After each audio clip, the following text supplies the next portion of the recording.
জীবনের সবথেকে গুরুত্বপূর্ণ হলো আপনার স্বপ্ন। আপনার জীবনের যে লক্ষ্য, যে স্বপ্ন, সেটা পাওয়ার জন্য পরিশ্রম করুন। Just get it. কারণ যদি এটা না করেন তাহলে বেঁচে থাকার মানে কি? ভয় ভয় বাঁচার নাম জীবন নয়। জীবন অনেক বেশি মূল্যবান। নিজেকে কখনো দুর্বল ভাববেন না।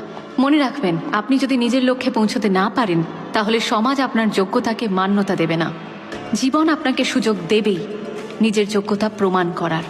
Just prove it. Awake, arise. লক্ষ্যে না পৌঁছানো অবধি হার মানবেন না। Thank you.